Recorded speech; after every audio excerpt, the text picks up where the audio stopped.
नमस्कार दोस्तों, स्वागत है आपका मेरे चैनल कॉमिक्स लाइफ में। शुरू करते हैं सुरेंद्र मोहन पाठक जी द्वारा लिखा गया सुनील सीरीज का एक और मज़ेदार उपन्यास काली हवेली पार्ट 4। जौहरी हिंदुस्तान होटल के अपने कमरे की खिड़की के पास कुर्सी डाले बैठा था। उसने आंखों पर दूरबीन लगाई हुई थी और उसमें से वह हवेली और उसके आसपास फैले समुद्र को देख रहा था। उसे हिंदुस्तान होटल में आए 4 दिन हो गए थे। उसने यह बात अच्छी तरह स्थापित कर दी थी कि उसे कोई चमड़ी का रोग था और हर रोज सुबह वह झरने पर नहाने जाता था। उसने पिछली रात को नीचे हॉल में यह भी घोषणा की थी कि उसका रोग बड़ी करिश्मासार ढंग से ठीक होता जा रहा था और अब तक वह 3/4 स्वास्थ्य लाभ कर चुका था।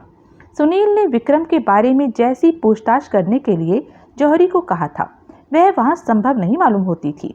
एक तो देवगाम वाले वैसे ही अजनबियों से परहेज करते थे, दूसरी वह छोटी सी जगह थी जहां पर हर कोई हर किसी को जानता था। हर कोई माइकल के प्रभुत्व में मालूम होता था, इसलिए वहां किसी से गुप्त रूप से विक्रम के बारे में कोई सवाल पूछता सारे गांव में ढिंडोरा पीटने जैसा था। लूसी से उसे कुछ उम्मीदें थी। वह एक चंचल प्रकृति की लड़की थी, माइकल को नापसंद करती मालूम होती थी, इसलिए जौहरी को उम्मीद थी कि वहां कुछ दाल गलेगी। लेकिन अभी तक लूसी से भी ऐसा कोई सवाल पूछने का माहौल नहीं पैदा हुआ था। उसके लूसी का संपर्क अभी औपचारिक दुआ सलाम से आगे नहीं बढ़ पाया था। पिछले 2 दिनों में अपनी दूरबीन की मेहरबानी से जौहरी को एक ऐसा दृश्य देखने को मिला था जिसमें उसकी दिलचस्पी जागृत हो उठी थी। परसों भी और कल भी सूरज डूबने से कोई आधा घंटा पहले उसने जेटी से बहुत परे बीच के करीब के पेड़ों के एक झुरमुट में से एक नाव निकलती देखी थी। उस नाव को एक मुश्किल से 10-12 साल का लड़का चला रहा होता था। नाव समुद्र में सीधी हवेली से परे काफी आगे निकल जाती थी और समुद्र के बीचों बीच सिर निकाले खड़ी एक छोटे मोटे टापू जैसी चट्टान के पीछे जाकर निगाहों से ओझल हो जाती थी। जौहरी ने उसे चट्टान पर दूरबीन की फोकस करके कुछ देखने की कोशिश की थी, लेकिन वह हवेली जितनी ही काली चट्टान के अतिरिक्त कुछ नहीं देख पाया था। थोड़ी देर बाद, मुश्किल से 5 मिनट बाद, वह नाव चट्टान के पीछे से फिर प्रकट होती थी और धीमी गति से चलते हुए उसी रास्ते वापस लौट आती थी जिस रास्ते वह गई होती थी। नाव कोई मछियारा या अन्य नौजवान चला रहा होता तो शायद जौहरी का उस ओर ध्यान भी नहीं जाता, लेकिन सूरज डूबने से पहले तक इतने कम उम्र लड़के को रोज उधर जाते देखकर जौहरी तनिक चौकन्ना हो उठा। आज भी वह दूरबीन संभाले उसी नाव के प्रकट होने की प्रतीक्षा कर रहा था। रोज के समय पर वह नाव पेड़ों के झुरमुट से बाहर निकली। वही लड़का आज भी नाव चला रहा था। पिछले 2 दिनों की तरह आज भी नाव अपने पूर्व निर्धारित रास्ते पर आगे बढ़ी, चट्टान तक पहुंची, उसके पीछे गायब हुई, 5 मिनट बाद प्रकट हुई और वापस लौटने लगी। जौहरी खिड़की के पास से हट गया। उसने अपना सूटकेस खोलकर दूरबीन उसमें रख दी और उसमें से रिवॉल्वर निकाल ली। उसने रिवॉल्वर को अपनी पतलून की बेल्ट में खोसा, ऊपर से कोट के बटन बंद किए और फिर सूटकेस को मजबूती से बंद करके उसके ताले में चाबी फिरा दी। वह कमरे से बाहर निकल आया।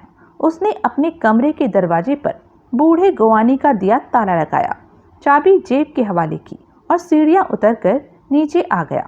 दिन ढल चुका था। नीचे हॉल में लोग इकट्ठे होने लगे थे। काउंटर के पीछे लूसी मौजूद थी। बूढ़ा गोवानी कहीं दिखाई नहीं दे रहा था। लूसी उसे देखकर मुस्कुराई, फिर उसकी निगाह एक कोने की मेज पर बैठे अकेले माइकल पर पड़ी। वह घूर कर उसे देख रहा था। जौहरी ने उसकी ओर से निगाह फिरा ली। घूमने जा रहे हो? लूसी बोली। हाँ, जौहरी मुस्कुराता हुआ बोला। कब तक लौटोगे? क्यों? जौहरी के माथे पर बल पड़ गए।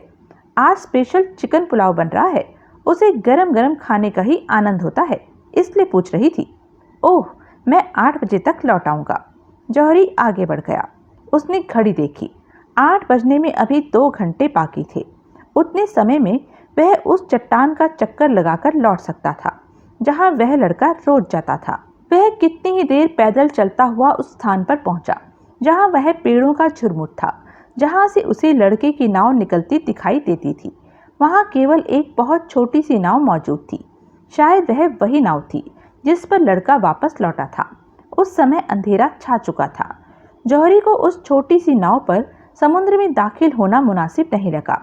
मछुआरों की नावें हिंदुस्तान होटल के सामने की जेटी पर बंधी होती थी, जहां से वे इतनी रात गए नाव लेकर समुद्र में पड़ने का इरादा करके लोगों की शक भरी निगाहों में नहीं आना चाहता था, विशेष रूप से जबकि माइकल भी उस समय होटल में मौजूद था। वह वापस लौट पड़ा। लूसी होटल के काउंटर पर मौजूद नहीं थी। उसके स्थान पर बूढ़ा गोवानी खड़ा था और उसके सामने स्टूल पर माइकल बैठा था। उसके सामने एक शराब का आधा भरा गिलास रखा था। जौहरी को देखकर वह सकपकाया। जौहरी सीढ़ियों की ओर बढ़ा। अरे बाबू साहब, सुनो तो, माइकल ने आवाज लगाई। जौहरी ठिठका। उसने प्रश्न सूचक नेत्रों से माइकल की ओर देखा। इधर आओ, माइकल मीठे स्वर से बोला। आज हमारे साथ ही बैठकर विस्की पी लो। क्यों नहीं, जौहरी सहज भाव से बोला। मैं अभी आता हूँ। कहाँ जा रहे हो? अपने कमरे में। अरे चले जाना, कमरा कोई भागा जा रहा है। मैं अभी आया, जौहरी बोला और माइकल के दोबारा बोलने से पहले ही सीढ़ियाँ चढ़ गया। उसकी पतलून की बेल्ट में रिवॉल्वर खुसी हुई थी। वह नहीं चाहता था कि माइकल को उसका आभास मिले, इसलिए वह पहले अपने कमरे में रिवॉल्वर रखकर आना चाहता था। वह तेजी से सीढ़ियां चढ़ता हुआ ऊपर अपने कमरे में पहुंचा। यह देखकर उसे सख्त हैरानी हुई कि उसके कमरे को ताला नहीं लगा हुआ था। वह दबे पांव दरवाजे के सामने पहुंचा। उसने दरवाजे को हौले से ठेलकर एक छोटी सी झर्री पैदा की और उसमें आंखें लगा दी। भीतर बत्ती जल रही थी। उस रोशनी में उसे अपने सूटकेस पर झुकी लूसी दिखाई दी। जौहरी ने एक झटके से दरवाजा खोला और भीतर दाखिल हो गया। लूसी यूं चिहुक कर घूमी जैसे उसे बिच्छू ने काट खाया हो। जौहरी पर निगाह पड़ते ही उसका चेहरा पक पड़ गया। कुछ मिला? जौहरी बोली। मैं चोरी करने नहीं आई, लूसी हकलाई। अच्छा, तो फिर मेरी गैर हाजिरी में मेरे कमरे में क्यों घुसी? मेरे सूटकेस का ताला क्यों खोला? लूसी बगले झांकने लगी। जौहरी ने 2-3 डगों में ही अपने और लूसी के बीच का फासला तय कर लिया। उसने लूसी को गिरहबान से पकड़ लिया और उसे झिंझोड़ता हुआ कहर भरे स्वर से बोला, जल्दी बोलो, क्या माजरा है, वरना गला काट दूंगा। मुझे मजबूर किया गया था। किसने मजबूर किया था?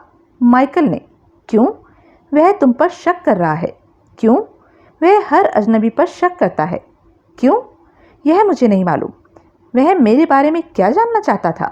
यही कि वास्तव में तुम कौन हो और कौन नहीं हो। मसलन तुम पुलिस या कस्टम के आदमी तो नहीं। तुमने क्या मालूम किया? कुछ भी नहीं। अभी तो मैं बड़ी मुश्किल से सूटकेस का ताला खोल पाने में सफल हो पाई थी कि ऊपर से तुम आ गए। तुम तो 8 बजे आने वाले थे। शट अप, तुम मेरा कुछ नहीं बिगाड़ सकते, लूसी तनिक दिलेरी दिखाती हुई बोली। अगर तुमने मुझे हाथ भी लगाया तो माइकल तुम्हें जान से मार डालेगा। उससे पहले मैं तुम्हारा कीमा नहीं बना दूंगा। जौहरी ने जोर से उसके गिरहबान को झटका दिया। लूसी सीधी उसकी छाती से आ टकराई। वह फिर भयभीत दिखाने लगी। क्षणिक दिलेरी गायब हो गई। सुनो, जौहरी एक एक शब्द पर जोर देता हुआ बोला। जी तो चाह रहा है कि तुम्हें अभी इसी प्रकार मेरे कमरे में घुसने का मजा चखा दूं, लेकिन फिर भी तुम पर रहम करके तुम्हें छोड़ रहा हूं। नीचे माइकल बैठा है। तुम अगर खैरियत चाहती हो तो उसे जाकर कहो कि मैंने तुम्हें रंगे हाथों अपने सामान की तलाशी लेते नहीं पकड़ा था। तुम मेरे यहाँ पहुँचने से पहले मेरी तलाशी लेकर मेरे कमरे का ताला बंद करके बाहर निकल चुकी थी। तुम उसे जाकर यह कहो कि तुम्हें मेरे सामान में कोई संदिग्ध चीज़ नहीं दिखाई दी। यह कहो कि मैं पुलिस या कस्टम का आदमी नहीं हूँ, जो कि मैं वाकई नहीं हूँ। तुम उसे कहो कि मैं झरने की तासीर से प्रभावित होकर यहाँ आया एक साधारण आदमी हूँ। समझ गई? लूसी ने जल्दी जल्दी स्वीकारात्मक ढंग से सिर हिलाया और फिर बाद में, मैं तन्हाई में तुमसे लंबा वार्तालाप करना चाहता हूँ। अच्छा, कब मुलाकात होगी? आज ही रात को होटल बंद हो जाने के बाद मैं तुम्हारे कमरे में आऊँगी। दरवाज़ा खुला रखना। ठीक है, लेकिन कोई दगाबाजी मत करना। समझ गई? समझ गई। जौहरी ने उसका गिरहबान छोड़ दिया और बोला, फुटो। लूसी अपने कपड़े व्यवस्थित करती हुई वहाँ से चली गई। एक बात दिनकर को खटक रही थी। भूपा देवगाम सब्जी लेने गया था तो साथ में कुछ केले और अमरूद भी लाया था। केले और अमरूद दिन भर में किसी ने भी नहीं खाए थे, लेकिन फिर भी उसे किचन में उन दोनों में से एक भी चीज नहीं दिखाई दी थी। दिमाग पर जोर देने पर उसे याद आया कि ऐसा पहले भी हो चुका था, लेकिन तब उसने इस बात की ओर ध्यान नहीं दिया था। रात को सबके अपने अपने कमरों में पहुंच चुकने के बाद वह रिवॉल्वर और टॉर्च से लैस होकर अपने कमरे से निकला। सबसे पहले वह आर्ट गैलरी में पहुंचा। रात को सोने से पहले वहां लगे सारे चित्र गिनना उसकी दिनचर्या हो गई थी।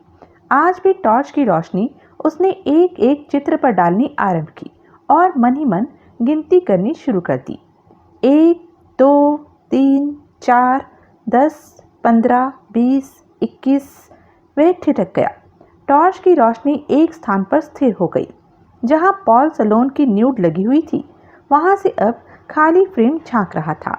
किसी ने बड़ी सफाई से फ्रेम पर से पेंट किया हुआ कैनवस उतार लिया था। दिनकर ने होठों पर जुबान फेरी और जल्दी जल्दी बाकी तस्वीरें गिनने लगा। बाकी तमाम तस्वीरें सही सलामत मौजूद थी। पहले उसने सोचा वह अभी जयपाल को जगाकर न्यूड के गायब हो जाने के बारे में बताए, लेकिन फिर उसने सुबह तक इंतजार करने का फैसला कर लिया। फिर वह नीचे की ओर बढ़ा। पिछले दिनों में वह ऊपरली मंजिलों को खूब ठोक बजाकर देख चुका था, लेकिन वहां उसे कोई संदेहास्पद बात दिखाई नहीं दी थी। उसने बड़ी बारीकी से नीचे का एक एक गलियारा और एक एक कमरा टटोलना आरंभ कर दिया। अपने साथ वह एक चाक लाया था, जिसकी सहायता से वह कुछ चुने हुए स्थानों पर निशान लगाता जा रहा था। ऐसा वह सावधानी वश कर रहा था। वहां रहने वालों के कथनानुसार अगर कोई वाकई उस भूल भलैया जैसी हवेली में भटक सकता था, तो वह क्यों खतरा मोल ले। उसके भटक जाने के बाद वे चौक के निशान दोबारा रास्ता तलाश करने में उसकी भरपूर मदद कर सकते थे। बिना भयभीत हुए टॉर्च की रोशनी में वह हवेली के अंधकार में डूबे गलियारों में घूमता रहा। ग्राउंड फ्लोर पर वह एक स्थान पर ठिठका। वह हवेली के पिछवाड़े का एक गलियारा था। ऊपर की मंजिल से आती हुई सीढ़ियां वहीं समाप्त नहीं हुई थी। वह सीढ़ियां घूमकर नीचे की ओर बढ़ गई थी। उसने टॉर्च का प्रकाश नीचे की ओर डाला। सामने उसे सीढ़ियों का रास्ता रोके खड़ी एक ठोस दीवार दिखाई दी। लगता था वे सीढ़ियां पहले तहखाने में कहीं जाती थी, लेकिन बाद में उन्हें बंद करवा दिया गया था। दिनकर ने टॉर्च की रोशनी में देखा। दीवार तक जाती सीढ़ियों में नमी थी और जगह जगह हरी हरी काई भी जमी दिखाई दे रही थी। दिनकर सावधानी से पांव जमाता हुआ सीढ़ियां उतरने लगा। दीवार के पास पहुंचकर उसने दीवार को मजबूती से ठोक बजाकर देखा। दीवार एकदम ठोस थी और टस से मस होने वाली नहीं मालूम होती थी। वह वापस लौटा। दीवार का सहारा लेकर मजबूती से सीढ़ियों पर पांव जमाता वह ऊपर चढ़ रहा था, लेकिन फिर भी वह फिसल गया। टॉर्च उसके हाथ से निकलकर नीचे गिरी और सीढ़ियों से लुढ़कती हुई दीवार से जाकर टकराई। वह लड़खड़ाया। उसके हाथ किसी अदृश्य सहारे के लिए हवा में लहराए। एक खूंटी सी उसके हाथ में आई और वह संभल गया, लेकिन फिर लगा जैसे खूंटी भी उसका वजन संभालने में असमर्थ थी। वह नीचे को मुड़ गई, लेकिन तब तक वह स्वयं को संतुलित कर चुका था। टॉर्च आखिरी सीढ़ी पर पड़ी थी, लेकिन वह बुझी नहीं थी। उसने नीचे झुककर टॉर्च उठाई और उसका प्रकाश दीवार पर डाला। वह मुंह बाएं दीवार को देखने लगा। दीवार का एक पत्थर अपने स्थान से घूम गया था और उसके पीछे एक झरोखे में एक चक्का फिर दिखाई दिया। उसने खूंटी पर टॉर्च का प्रकाश डाला। खूंटी एक लीवर की तरह नीचे झुक गई थी और प्रत्यक्ष था। उसी क्रिया के परिणाम स्वरूप दीवार का एक पत्थर अपने स्थान से हट गया था। दिनकर ने टॉर्च मुंह से दबाई और उस चक्के को थाम लिया। उसने चक्के को कार के स्टीयरिंग व्हील की तरह एक और घुमाया, लेकिन वह अपने स्थान से हिला भी नहीं। उसने उसे दूसरी ओर घुमाया और वह बड़ी आसानी से घूम गया। वहीं लोहे की जंजीरें खड़कने की आवाज हुई। एक सीलन भरी ठंडी हवा का झोंका उसके शरीर से टकराया। उसने चक्का घुमाना बंद कर दिया। उसने टॉर्च का प्रकाश दीवार की दिशा में डाला। दीवार अपने स्थान से कई फुट हट गई थी और अब दीवार से आगे भी नीचे की ओर उतरती सीढ़ियां दिखाई दे रही थी। हवा की सरसराहट के साथ एक अजीब सी खरखराहट की आवाज भी आ रही थी। दिनकर दिल मजबूत करके होठों पर जुबान फेरता हुआ आगे बढ़ा। दीवार के समीप से तिरछा होकर वह निकला और फिर सावधानी से आगे बढ़ा। सीढ़ियां खत्म हुई तो उसे अपने सामने एक लंबा गलियारा दिखाई दिया। उसने उसमें टॉर्च की रोशनी फेंकी। तभी खरखराहट की आवाज़ के साथ साथ उसके कानों में हल्की सी गुर्राहट की आवाज़ भी पड़ी। दिनकर उसी आवाज़ की ओर बढ़ा। एक स्थान पर वह ठिठका। उसने टॉर्च की रोशनी आवाज़ की दिशा में डाली। दो दहकती हुई लाल लाल आंखें उसे अपनी ओर घूरती दिखाई दी। दिनकर ने देखा, वह एक बड़ी सी कोठरी थी जिसके सामने एक लोहे का जंगला लगा हुआ था। जंगले पर बाहर से ताला लगा हुआ था और उसकी सलाखों को अपने दोनों हाथों में थामे एक विशालकाय स्याह काला लंगूर खड़ा था। वह टॉर्च की रोशनी अपने पर पड़ती पाकर धीरे धीरे गुर्रा रहा था और अपने पंजे सलाखों के साथ मार रहा था। उसी से खरखराहट की आवाज़ पैदा हो रही थी। दिनकर ने उसके चेहरे से हटाकर रोशनी कोठरी के पृष्ठभाग पर डाली। एक कोने में उसे एक आधा खाया अमरूद और एक केला पड़ा दिखाई दिया। दिनकर के होठों पर एक मुस्कुराहट उभरी। उसने एक गहरी सांस ली और वापस लौट पड़ा। काली हवेली का कम से कम एक भूत तो उसने खोज निकाला था। जौहरी तैयार होकर अपने कमरे से निकला और नीचे पहुंचा। काउंटर के पीछे बूढ़ा गवानी खड़ा था। जौहरी काउंटर के सामने एक स्टूल पर बैठ गया। उसने कॉफ़ी और ऑमलेट का ऑर्डर दिया। पिछली रात वह होटल बंद होने से 2 घंटे बाद तक लूसी के आगमन की प्रतीक्षा करता रहा था, लेकिन वह नहीं आई थी। अंत में इंतज़ार से थककर उसने दरवाज़ा बंद कर लिया था और सो गया था। उसे आशा हुई कि अगर वह लूसी से दोस्ती गांठकर उससे कुछ जानकारी हासिल करने में सफल नहीं हो पाया था तो वह उसे डरा धमका कर ही अपना मतलब हल करने की कोशिश करेगा, लेकिन ऐसी नौबत ही नहीं आई। लूसी धोखा दे गई मालूम होती थी। पिछली रात लूसी के लंबे इंतजार में जागते रहने की वजह से ही आज जौहरी इतनी देर में सोकर उठा था। गवानी उसकी कॉफ़ी और ऑमलेट लाया। आज लूसी दिखाई नहीं दे रही? जौहरी ने पूछा। वह शहर चली गई है, वह भावहीन स्वर में बोला। अच्छा, कब? आज सुबह ही, पहली बस से। शाम तक लौट आएगी? पता नहीं। कब तक लौटेगी? गवानी ने उत्तर नहीं दिया। जौहरी ऑमलेट खाने लगा। आपका और कब तक ठहरने का इरादा है? गवानी ने एकाएक पूछा। क्यों? क्यों क्या? हमें पता तो लगे। क्यों पता लगे? मैं जब तक जी में आएगा यहाँ ठहरूंगा। हम किसी को ज़्यादा दिन यहाँ नहीं ठहराते। क्यों? कह दिया ना कि। सुन लिया मैंने। अगर मैं नहीं जाऊँगा तो कैसे निकालोगे मुझे? मेरा सामान उठाकर फेंक दोगे? मुझे मारोगे पीटोगे? क्या करोगे? गवानी ने उत्तर नहीं दिया, ना ही उसने जौहरी से आंख मिलाई। वह व्याकुल भाव से परे देखने लगा। जौहरी ने चुपचाप ऑमलेट और कॉफ़ी खत्म की और उठकर बाहर हो गया। बाहर आसमान पर आज काले बादल छाए हुए थे। किसी भी क्षण बारिश शुरू हो जाने के आसार दिखाई दे रहे थे। वह जेटी पर पहुंचा। वहां कई नावें बंधी हुई थी, लेकिन आदमी कोई मौजूद नहीं था। शायद खराब मौसम के आसार देखकर आज देवगाम के मछुआरों ने समुद्र में नाव डालने का ख्याल छोड़ दिया था। जौहरी एक नाव पर सवार हो गया। उसने चुपचाप नाव खोली और चप्पू संभाल लिए। उसने देखा आज जेटी पर माइकल की लाल मोटर बोट मौजूद नहीं थी। वह धीरे धीरे नाव खींचने लगा। नाव आगे बढ़ने लगी। उसने नाव का रुख उस दिशा में कर दिया जिधर वह रोज उस लड़के को नाव लेकर जाते देखता था। नाव आगे बढ़ती रही। वह रह रहकर आसमान की ओर देखने लगा था। बारिश शुरू हो जाने की सूरत में उसकी हालत खराब हो सकती थी। गनीमत थी अभी तक एक बूंद नहीं टपकी थी, लेकिन आसमान पर छाए घने काले बादल साफ जाहिर कर रहे थे कि किसी भी क्षण मूसलाधार बारिश आरंभ हो सकती थी। अब उसकी नाव समुद्र से सिर निकाले खड़ी उस विशाल चट्टान के समीप पहुंच रही थी, जिसके पीछे पीछे जाकर लड़के की नाव दृष्टि से ओझल हो जाती थी।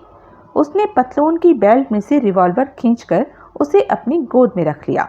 वह चप्पू चलाता रहा। नाव चट्टान का घेरा काट पृष्ठभाग में पहुंची। वहां उसे चट्टान का दहाना एक गुफा के मुंह की तरह खुला दिखाई दिया। उसने नाव को किनारे के साथ लगाया और रिवॉल्वर हाथ में ले ली। उसने जोर से आवाज़ लगाई, कोई है? उसकी आवाज़ गुफा की दीवारों से टकराकर वापस लौट आई। उसने नाव से बाहर कदम रखा।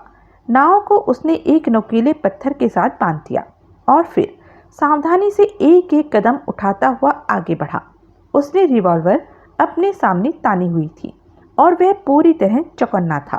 वह गुफा के दहाने से आगे पहुंचा तो उसने देखा कि आगे गुफा एकदम फैल गई थी और उसके भीतरी भाग ने एक विशाल कमरे की सूरत ले ली थी। वह कमरा एकदम खाली था। उसने जेब से टॉर्च निकाली और उसके प्रकाश में उसके एक एक कोने खुदरे का निरीक्षण करने लगा। एक चटाई बिछी हुई थी और उस पर एक हवा वाला रबड़ का तकिया और 3-4 कंबल पड़े थे। एक दूसरे कोने में एक स्टोव पड़ा था और उसके इर्द गिर्द कुछ बर्तन और डिब्बे पड़े थे। एक दीवार के साथ एक बड़ा सा पत्थर इस प्रकार पड़ा था जैसे वह मेज हो। उस पर कुछ कागज बिखरे हुए थे। उसने वे कागज उठा लिए और उनका निरीक्षण करने लगा। हर कागज पर कुछ आड़ी तिरछी लकीरें बनी हुई थी। पहले तो उसकी कुछ समझ ही नहीं आया, लेकिन फिर उसने महसूस किया कि वह काली हवेली और उसके आसपास के इलाके के रेखा चित्र थे। वहीं पर एक ऐश ट्रे पड़ी थी जो पिए हुए सिगरेटों से पूरी तरह भरी हुई थी। चटाई के पास एक टिफिन कैरियर पड़ा था। उसने उसे खोला। भीतर 2-3 रोटियां और सब्जी वगैरह मौजूद थी। कोई चीज़ बासी नहीं मालूम होती थी। उसने टिफिन बंद कर दिया। उसने एक कंबल उठाया और जिस पत्थर से उसने कागज उठाए थे उस पर आलती पालती मारकर बैठ गया। उसने कंबल अपने गिर्द लपेट लिया और दीवार के साथ पीठ लगा ली। रिवॉल्वर वाला हाथ उसने कंबल के भीतर अपनी गोद में रख लिया। वह इत्मीनान के साथ प्रतीक्षा करने लगा। थोड़ी ही देर में बाहर पानी में चप्पू चलने की आवाज़ आने लगी। जौहरी संभल कर बैठ गया। फिर चप्पू चलने की आवाज़ आनी बंद हो गई। शायद नाव किनारे आ लगी थी। तभी उसे अपनी नाव का ख्याल आया। कहीं आगंतुक उसकी नाव यहाँ बंधी देखकर भाग न जाए। लेकिन नहीं, ऐसा नहीं होने वाला था। किनारे पर बंधी नाव तो उसे दूर से ही दिखाई दे गई होगी, मगर उसने भागना होता तो वह पहले ही ना भाग जाता। वह किनारे पर क्यों आता? शायद वह किसी के आगमन की अपेक्षा कर रहा हो। गुफा के दहाने से चलते कदमों की आवाज़ आई। फिर एक आकृति दहाने पर प्रकट हुई। पीछे प्रकाश होने की वजह से वह एक स्याह काला साया ही मालूम हो रही थी। खबरदार, जौहरी चेतावनी भरे स्वर से बोला। हिलना नहीं, मेरे हाथ में रिवॉल्वर है। अंधेरे में क्यों बैठे हो जौहरी? उसे एक चिर परिचित आवाज़ सुनाई दी। लालटेन जला ली होती। दिनकर चाय की ट्रे उठाए जयपाल के कमरे में पहुंचा। जयपाल पलंग के साथ टेक लगाए बैठा सिगरेट पी रहा था। दिनकर ने बगल में रखी एक मेज पर ट्रे रख दी। फिर वह चुपचाप चाय बनाने लगा। चाय तैयार करके उसने कप जयपाल के हाथ में दे दिया। जयपाल ने बिना उसकी ओर निगाह उठाए कप थाम लिया। मालिक, दिनकर आदरपूर्ण स्वर में बोला। बोलो, जयपाल अपेक्षापूर्ण स्वर से बोला। रात एक बड़ी अनोखी बात हो गई है। क्या फिर कोई भूत देख लिया है? जयपाल चिड़चिड़े स्वर में बोला। मैंने तुम्हें कितनी बार कहा है कि रात को अपने कमरे से बाहर। वह बात नहीं है मालिक। तो फिर? वह तस्वीरों वाला कमरा है ना, उसमें एक तस्वीर गायब है। जयपाल चाय पीना भूल गया। फ्रेम तो अपने स्थान पर लगा हुआ है, लेकिन भीतर से तस्वीर गायब है। क्या बक रहे हो? मैं सच कह रहा हूँ मालिक। मैं कल रात ही आपको बताने वाला था, लेकिन आप सो चुके थे। कौन सी तस्वीर गायब है? वह तस्वीर साहब जिसमें नहाने को तैयार खड़ी एक नंगी औरत बनी हुई थी। जयपाल ने चाय के कप को मेज पर फेंका और फिर यूं पलंग से उछला जैसे उसमें बिजली का करंट आ गया हो। वह बंदूक से छूटी गोली की तरह बाहर भागा। दिनकर उसके पीछे झपटा। जयपाल गलियारे में भागता हुआ आर्ट गैलरी के सामने पहुंचा। उसने भड़ाक से उसका दरवाजा खोला और बगुले की तरह भीतर दाखिल हो गया। उसने जल्दी से उस हॉल की एक विशाल खिड़की खोली और उधर भागा जिधर पाल सलोन की न्यूट टंगी हुई थी। दिनकर कमरे में दरवाजे से थोड़ा भीतर ही ठिठक कर खड़ा रहा। जयपाल के भाव में तुरंत परिवर्तन हुआ। पहले तो उसने शांति की एक गहरी सांस ली, फिर वह घूमा और दिनकर पर बरस पड़ा। बेवकूफ, गधे, तुम अफीम तो नहीं खाते हो? क्या हो गया मालिक? दिनकर बौखला कर बोला। तुम्हें नहीं मालूम क्या हो गया? कौन सी तस्वीर गायब है? दिनकर आगे बढ़ा। उसने एक और इशारा किया और बोला, यह है। एकाएक वह बेहद चुप हो गया। फ्रेम खाली नहीं था, उसमें तस्वीर मौजूद थी, लेकिन मालिक, कल रात यह फ्रेम खाली थी, तस्वीर इसमें नहीं थी। तो फिर तस्वीर वापस भूत लगा गए? अब मैं क्या कहूँ साहब, मैं दावे के साथ कह सकता हूँ कि रात यहाँ खाली फ्रेम टंगा था, तस्वीर इसमें नहीं थी। तुमने सपना देखा होगा। आप कहते हैं तो ऐसा ही होगा। जयपाल ने कहर भरी निगाहों से उसे देखा और फिर पांव पटकता हुआ वहां से वापस चला गया। दिनकर तस्वीर के एकदम सामने पहुंचा। वह कितनी ही देर बड़ी बारीकी से तस्वीर का मुआयना करता रहा, लेकिन उसे कोई असाधारण या खटकने वाली बात दिखाई नहीं दी। कमाल है, वह बुदबुदाया। वह वहां से निकला और किचन में आ गया। कोई आधे घंटे बाद जयपाल वहां पहुंचा। उस वक्त भूपत किचन में नहीं था, वह ठाकुर साहब का हुक्का भरने गया था। दिनकर ने देखा जयपाल का गुस्सा उतर चुका था। सुनो, वह गंभीर स्वर से बोला। जी मालिक, दिनकर आदरपूर्ण स्वर में बोला। वह तस्वीर, जयपाल बोला, क्या कल रात वाकई अपने फ्रेम में नहीं थी? कल रात मुझे तो खाली फ्रेम ही दिखाई दिया था मालिक। सच कह रहे हो? जी हाँ, नशा पानी तो मैं करता नहीं, लेकिन अगर आप कहते हैं मैंने सपना देखा था तो शायद सपना ही देखा हो। तुम रात को आर्ट गैलरी में क्या करने गए थे? यूं ही चला गया था मालिक, वहां का दरवाजा खुला पड़ा था, मैं उसे बंद करने गया था। दरवाजा बंद करने से पहले एक निगाह भीतर भी डाल ली थी मैंने। और तुम्हें वह तस्वीर फ्रेम से गायब मिली थी? जी हाँ। अच्छा, जयपाल बोला। अच्छा जाओ, काम करो। जब वह वहां से गया तो उसके चेहरे पर भारी चिंता के लक्षण थे। जौहरी का रिवॉल्वर वाला हाथ अपने आप झुक गया। वह मुंह बाएं सामने देखने लगा। उसे अपने कानों पर विश्वास नहीं हो रहा था। साया भीतर आ गया। सुनील साहब, आप? वह बड़ी मुश्किल से कह पाया। सुनील धीरे से हंसा। उसने लालटेन जला दी। मुझे पता था तुम यहाँ जरूर आओगे, वह बोला। कैसे पता था? हिंदुस्तान होटल की पहली मंजिल की खिड़की में रोज शाम को ढलते सूरज की रोशनी में मुझे एक जोड़ी शीशे चमकते दिखाई देते थे। मैं समझ गया था कि तुम दूरबीन की सहायता से नाव पर यहाँ आते छोकरे पर निगाह रख रहे थे। मैं क्यों? वह आदमी कोई भी हो सकता था। आप इतनी दूर से मेरी सूरत तो नहीं देख सकते थे। और कौन हो सकता था? कोई भी। माइकल, वही समझ लीजिए। अगर तुम्हारी जगह माइकल या गांव का कोई और आदमी होता तो वह पहले ही दिन यह नज़ारा देखकर या तो वापस लौटने पर लड़के की गर्दन दबोच लेता और उससे पूछता कि वह कहाँ गया था, और या फिर चढ़ दौड़ता। तुम्हारी तरह वह 3 दिन इंतजार नहीं करता। वह छोकरा है कौन? यहाँ के पनवाड़ी का लड़का है, मुझे खाना देने आया करता है।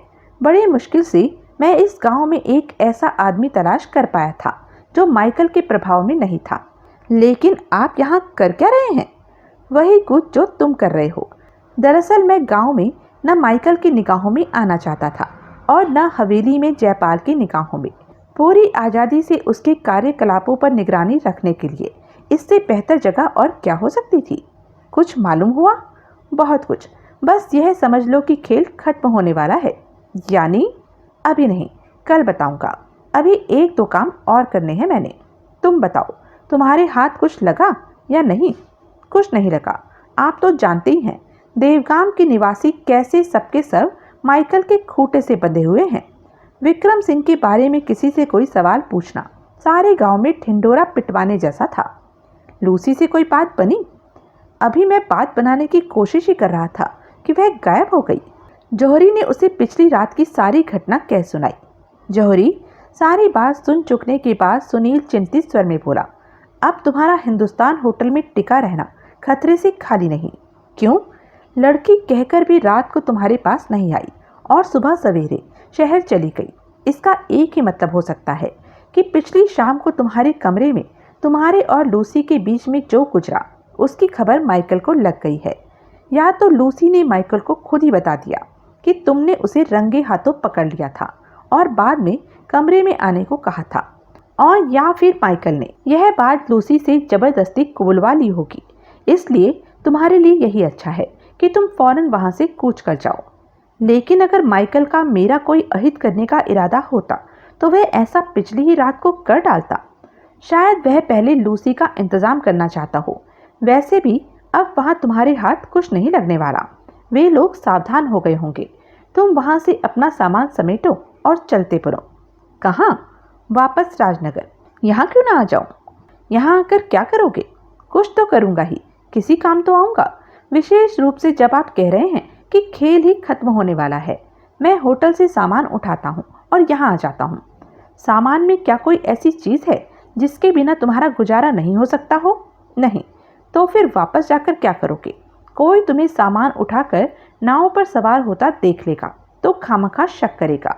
ठीक है, जौहरी वहीं जम गया। बड़ी ठक ठक की आवाज़ हो रही थी। दिनकर ने आंखें खोली। कुछ क्षण वह आंखें मिचमिचाता रहा और फिर कान लगाकर सुनने लगा। वह किसी दरवाजे पर पड़ती दस्तक की आवाज़ मालूम हो रही थी और कहीं समीप से ही आ रही थी। उसने अपनी कलाई पर बंधी रेडियम डायल वाली घड़ी पर दृष्टिपात किया। 1 बज चुका था। दस्तक निरंतर हो रही थी। उसने तकिए के नीचे से रिवॉल्वर और टॉर्च निकाल ली और उठकर दरवाजे के समीप पहुंचा। उसे दस्तक भूपत के दरवाजे पर होती महसूस हुई। उसने धीरे से दरवाजा खोलकर बाहर झांका। गलियारा खाली था। भूपत के दरवाजे के आगे कोई नहीं था। तभी दरवाजा खुला और भूपत ने बाहर झांका। कौन है? भूपत बोला। हवा में एक साया सा लहराया। कोई चीज एकदम भूपत के सामने कूदी। दिनकर ने देखा, वह एड़ी से चोटी तक कफन जैसे सफेद कपड़े में लिपटी एक आकृति थी। लगता था जैसे कोई लाश कब्र से उठकर आ गई हो। उस पर निगाह पड़ते ही भूपत के मुंह से एक घुटी हुई चीख निकली और वह वहीं बेहोश होकर गिर पड़ा। दिनकर ने भड़ाक से दरवाजा खोला और गलियारे में छलांग लगा दी। लाश गलियारे में सरपट भागी। रुक जाओ! दिनकर उसके पीछे भागता हुआ चिल्लाया, वरना गोली मार दूंगा। लाश को जैसे पर लग गए थे। दिनकर ने फायर किया, तभी लाश मोड़ काट गई। दिनकर पूरी शक्ति से उसके पीछे भागा। वह इतना तेज भागा जितना वह अपने जीवन में कभी नहीं भागा था। परिणाम स्वरूप अगले मोड़ से पहले ही उसने लाश को जा दबोचा। उसने पीछे से उस पर छलांग लगा दी और उसे लिए लिए जमीन पर लौट गया। लाश पूरी शक्ति से उसकी पकड़ से छूटने के लिए फड़फड़ाने लगी, लेकिन दिनकर तो उसे किसी कीमत पर नहीं छोड़ने वाला था। बड़ी मुश्किल से तो एक भूत हाथ में आया था। उसने लाश को एक पटकने दी और उसकी छाती पर सवार हो गया। लाश पूरी शक्ति से बंधन मुक्त होने के लिए हाथ पांव मारने लगी। दिनकर ने रिवॉल्वर की नाल जोर से उसकी गर्दन में चुभोई और क्रूर स्वर से बोला, शांत हो जाओ वरना शूट कर दूंगा। दिनकर के बच्चे, मेरे ऊपर से तो उठ या मार ही डालेगा। दिनकर चिहुक कर परे हटा। उसने टॉर्च जलाकर उसकी रोशनी लाश के चेहरे पर डाली। कफन में आंखों के स्थान पर 2 गोल दायरे कटे हुए थे, जिसमें से 2 आंखें झांक रही थी। उन आंखों में भय के स्थान पर विनोद का भाव था। जरा फिर से बोलो तो? दिनकर अनिश्चितता के स्वर से बोला। तुम जो समझ रहे हो मैं वही हूँ। लाश बोली, जरा उठाओ मुझे, तुमने तो मेरा कचूमर ही निकाल दिया। दिनकर ने उसे सहारा देकर उठाया। लाश ने अपने ऊपर से कफन उतार दिया। दिनकर ने टॉर्च की रोशनी उसके चेहरे पर डाली। उससे आवाज़ पहचानने में गलती नहीं हुई थी। वह सुनील ही था। गुरुजी आप? दिनकर हैरानी से बोला। इस हवेली में प्रेत लीला आप रचा रहे हैं? अरे नहीं बाबा, मैंने तो केवल भूपत को चेक करने के लिए यह स्वांग रचा था। मतलब? भूत देखकर भूपत कैसा डरा, बेहोश ही हो गया बेचारा। क्या इससे यह साफ जाहिर नहीं होता कि हवेली में चल रही भूत लीला में भूपत का हाथ नहीं? अगर हवेली के बाकी भूत भूपत के संगी साथी होते तो क्या वह मुझसे डरता? उल्टे मुझसे जवाब तलब करता कि मैं कौन सा भूत था और यह क्या मजाक था। ओह, ऐसे ही मैं जयपाल के सामने भी पड़ा था। वह मुझे देखकर बेहोश तो नहीं हुआ था, लेकिन आंखें मूंद कर हनुमान चालीसा का पाठ करने लगा था। उसके दोबारा आंखें खोलने से पहले मैं वहां से खिसक आया था। उसने समझा होगा कि महावीर के नाम का जाप करने के कारण ही भूत पिशाच भाग गए थे।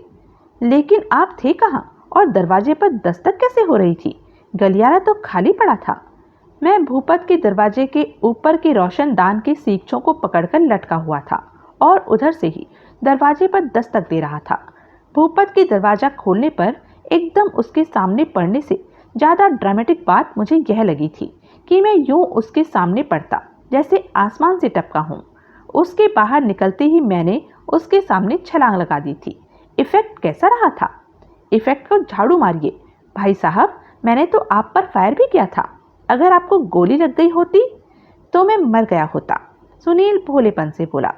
आप तो मजाक कर रहे हैं। छोड़ो, मेरा प्रयोग सफल रहा। अब मैं दावे के साथ कह सकता हूँ कि हवेली की प्रेत लीला में भूपत या जयपाल का हाथ नहीं। लेकिन इससे विक्रम सिंह के गायब हो जाने की समस्या कहाँ हल हुई? वह भी हो गई समझो। यह तो गारंटी है कि विक्रम सिंह की हत्या हो चुकी है। अब तलाश उसकी लाश की है। किसने की उसकी हत्या, यह जानने के लिए तुम्हें अभी इंतजार करना पड़ेगा। अभी एक चाल और बाकी है, वह भी चल लूं, फिर कहानी खत्म। आप हवेली के भीतर कैसे पहुंच गए? ठाकुर साहब ने मुझे एक चोर दरवाजा बताया था, उसी को इस्तेमाल किया मैंने। सुनील साहब, एक गुप्त रास्ता संयोगवश मेरी भी जानकारी में आ गया है। वह हवेली के तहखानों को जाने वाला एक रास्ता है, जो प्रत्यक्षता दीवार चुनवाकर बंद करवा दिया गया मालूम होता है। उस तहखाने की एक कोठरी में भी एक भूत बंद है। भूत? हाँ, एक विशालकाय स्याह काला लंगूर। भूपत उसे केले और अमरूद खिलाता है। कहाँ है? सुनील गहरी दिलचस्पी भरे स्वर से बोला। दिखाओ। दिनकर उसे रास्ता दिखाता हुआ नीचे तहखाने में ले आया। लंगूर कोठरी के एक कोने में सिमटा सोया पड़ा था, लेकिन उनकी आहट सुनकर जाग गया। वह दांत निकालकर उन पर धीरे धीरे गुर्राने लगा और लाल लाल आंखें निकालकर उन्हें देखने लगा। सुनील ने अपनी टॉर्च निकाली और उसकी रोशनी कोठरी में फिराई। एक कोने में एक फावड़ा और कुदाल पड़ी थी। सुनील कुछ क्षण सोचता रहा और बोला, यह फावड़ा और कुदाल यहाँ क्या कर रहे हैं? मैंने ये दोनों चीजें अभी देखी हैं। दिनकर बोला। पहले तो मैंने ध्यान ही नहीं दिया था। सुनील कुछ क्षण सोचता रहा और फिर बोला, ताला खोलो। चाबी तो नहीं है? दिनकर धीरे से बोला। रिवॉल्वर तो है। दिनकर ने रिवॉल्वर निकाली। उसने उसकी नाल ताले के कुंडे से सटाई और फायर कर दिया। ताला टूट गया। उस बंद गलियारे में गोली चलने की आवाज यूं गूंजी थी जैसे बम फटा हो। कितनी ही देर आवाज पथरीली दीवारों से टकरा टकरा कर लौटती रही। लंगूर की गुर्राहट बंद हो गई थी। वह सहम कर एक कोने में दुबक गया। दिनकर ने दरवाजा खोला और एक और हट गया। लंगूर एक छलांग मारकर कोठरी से बाहर आ गया और गलियारे में एक और लपका। फिर दोनों भीतर दाखिल हुए। सुनील टॉर्च की रोशनी में कुछ क्षण कोठरी के फर्श का मुआयना करता रहा। फर्श कच्चा और सीलन भरा था। यह देखो। सुनील एक स्थान पर टॉर्च का प्रकाश स्थिर करता हुआ बोला। ऐसा नहीं लगता जैसे यह जगह हाल ही में खोदी गई हो? लगता तो है, दिनकर ने स्वीकार किया। तुम टॉर्च संभालो, मैं देखता हूँ। सुनील ने फावड़ा उठा लिया। उसने सावधानी से उस स्थान पर फावड़ा चलाना आरंभ कर दिया। कुछ ही देर में वहां लगभग 2 फुट गहरा गड्ढा दिखाई देने लगा। तभी फावड़ा किसी सख्त चीज से टकराया। जरा रोशनी पास लाओ, सुनील बोला। दिनकर एकदम खड्डे के किनारे पर आ खड़ा हुआ। उसने टॉर्च का प्रकाश खड्डे में डाला। सुनील नीचे झुका। उसे मिट्टी में सना एक सूटकेस दिखाई दिया। उसने वह सूटकेस वहां से निकाला और उसे खड्डे के किनारे पर रख दिया। थोड़ी देर बाद खड्डे में से एक नई चीज बरामद हुई। वह पेंटिंग के सामान वाला एक कैनवस का बैग था। सुनील के होठों पर एक संतोषपूर्ण मुस्कुराहट उभरी। अब उसने पहले से ज्यादा सावधानी से फावड़ा चलाना आरंभ कर दिया। फिर लाश भी बरामद हो गई। दिनकर, सुनील हाँफता हुआ बोला, तुम कल सुबह हवेली से कूच कर जाओ। जैसा आप कहें, दिनकर बोला। तुम जयपाल और ठाकुर साहब को कह देना कि तुम्हारी हिम्मत दगा दी गई है। तुम भूत प्रेतों से बुरी तरह त्रस्त हो और अब इच्छा न होते हुए भी मजबूरन इस्तीफा देकर जा रहे हो। यही बात तुम जाने से पहले गांव में भी अच्छी तरह फैला देना कि इस भूतई हवेली में रहना तुम्हारे बस की बात नहीं, और यह कि तुमने आज तक भूतों पर विश्वास नहीं किया था, लेकिन अब तुम पूरी तरह मान चुके हो कि भूतों का अस्तित्व होता है। ठीक है, लंगूर का क्या होगा? दिनकर ने पूछा। उसे गलियारे में भटकने दो। जब भूख लगेगी तो अपने आप वापस कोठरी में आ जाएगा। ओके। और अब आखिरी काम। सुनील चट्टान वाली गुफा के दहाने पर बैठा सिगरेट पी रहा था। अभी बारिश होकर हटी थी। आसमान में बादल छाए हुए थे। कभी कभी पीले प्रकाशहीन चांद का अर्धवृत्त बादलों में से प्रकट होकर आकाश में अपनी उपस्थिति का क्षणिक आभास दे देता था। जौहरी उसके बगल में स्तब्ध बैठा था। दिनकर सवेरे ही हवेली से कूच कर गया था। सुनील ने उसके हाथ इंस्पेक्टर प्रभु दयाल को चिट्ठी भेजी थी जिसकी अपेक्षित प्रतिक्रिया उसे फिलहाल दिखाई नहीं दे रही थी। 10 बज गए भाई साहब, एकाएक जौहरी बोला। हाँ, सुनील चिंतित स्वर से बोला। तभी पानी में से एक हल्की सी चप चप की आवाज आई। दोनों कान लगाकर सुनने लगे। एक नाव इधर आ रही है, जौहरी बोला। मुसीबत, सुनील बड़बड़ाया। अब कौन आ गया? फिर नाव का आकार एक धुंधले साए की सूरत में उनकी आंखों के सामने उभरा। उन्होंने देखा नाव में केवल एक आदमी बैठा चप्पू चला रहा था। वे दोनों एक पत्थर की ओट में हो गए। नाव किनारे आकर लगी। एक आदमी उतरकर किनारे पहुंचा। सुनील, वह प्रभुदयाल की आवाज थी। सुनील ओट से निकल आया। अरे, तुम क्यों चले आए इंस्पेक्टर साहब? सुनील बोला। प्रभुदयाल उनके समीप पहुंचा। वह सादे कपड़ों में था। उत्सुकतावश वह बोला, रहा नहीं गया, देखने चला आया कि तुम कौन सा ड्रामा स्टेज कर रहे हो। जरूर देखो, लेकिन तुमने इंतजाम तो पूरा करवा दिया है ना? बिल्कुल पूरा। सारा इलाका एक चूहेदान बना हुआ है। ऐसा इंतजाम है कि अगर अमेरिका का छठा बेड़ा भी यहाँ पहुँच जाए तो बचकर वापस नहीं जा पाएगा। Very good. लेकिन तुम यहाँ क्यों बैठे हो? तुमने हवेली में ही अड्डा क्यों नहीं जमाया? हम तो यहीं ठीक थे, लेकिन अगर तुम चाहो तो तुम्हें वहां ले चलते हैं। अब क्या फायदा? अब हवेली का दरवाजा खुलवाना पड़ेगा। नहीं खुलवाना पड़ेगा, अभी वक्त है। आओ चलते हैं। तीनों नाव पर सवार हुए। नाव निशब्द हवेली के टापू के साथ आ लगी। तीनों किनारे पर पहुंचे। वहां सन्नाटा छाया हुआ था। कहीं कोई हलचल नहीं थी। पत्ता तक नहीं खड़क रहा था। सुनील लॉन में उगे पुराने बरगद के पेड़ के पास पहुंचा। उसने उसके खोखले तने में हाथ डालकर पहिया घुमाया। हवेली की दीवार का एक पत्थर अपने स्थान से घूम गया और दीवार में रास्ता बन गया। कमाल है, प्रभुदयाल मंत्रमुग्ध स्वर से बोला। तीनों उस रास्ते से हवेली में दाखिल हो गए। भीतर पहुंचकर सुनील ने लीवर दबाकर पहिए को यथास्थान कर दिया। वे दबे पांव सीढ़ियां चढ़ते हुए उस विशाल हॉल में पहुंचे जिसमें सुनील की ठाकुर जोरावर सिंह से पहली मुलाकात हुई थी। वे हॉल को पार करके एक विशाल खिड़की की ओर बढ़े। खिड़की के समीप पहुंचकर सुनील ने उसको खोल दिया। बाहर हवेली के सिरे पर मौजूद मीनार साफ दिखाई दे रही थी। सामने समुद्र शांत था। वे प्रतीक्षा करने लगे। 12 बज गए। कहीं तुम्हारा ख्याल गलत तो नहीं हो रहा? प्रभुदयाल बोर होता हुआ बोला। हो सकता है, सुनील ने स्वीकार किया, लेकिन आज नहीं तो कल पंछी फंसेगा, और कल भी ना फंसा तो अगले दिन नहीं तो अगले महीने, अगले साल। इतनी आफत नहीं आई हुई। और फिर अभी तो 12 बजे हैं। अभी तो ड्रामे का वक्त आया है। असली इंतजार तो अब से शुरू होता है। प्रभुदयाल चुप हो गया। मैं अभी आया, सुनील बोला और प्रभुदयाल के कुछ कह पाने से पहले कमरे से बाहर निकल गया। 10 मिनट बाद वह वापस लौटा। कहाँ गए थे? प्रभुदयाल ने पूछा। यूं ही जरा बाहर, सुनील बोला। प्रभुदयाल कितनी ही देर संदिग्ध भाव से उसकी ओर देखता रहा, लेकिन मुंह से कुछ न बोला। 1 बज गया। एकाएक मीनार की 12 दरी में एक जुगनू सा चमका। वह देखो, सुनील फुसफुसाया। प्रभुदयाल आंखें फाड़ फाड़ कर 12 दरी की ओर देखने लगा। एक रोशनी बड़ी तरतीब से 12 दरी में जल बुझ रही थी। जब रोशनी जलती थी तो उसके पीछे एक साए का अस्पष्ट सा आभास मिलता था। उधर, एकाएक जौहरी बोला। सुनील और प्रभुदयाल ने जौहरी की निगाहों का अनुसरण किया। दूर कहीं समुद्र के स्याह धरातल पर वैसी ही रोशनी जल बुझ रही थी। कोई सिग्नल? प्रभुदयाल फुसफुसाया। जाहिर है, सुनील बोला।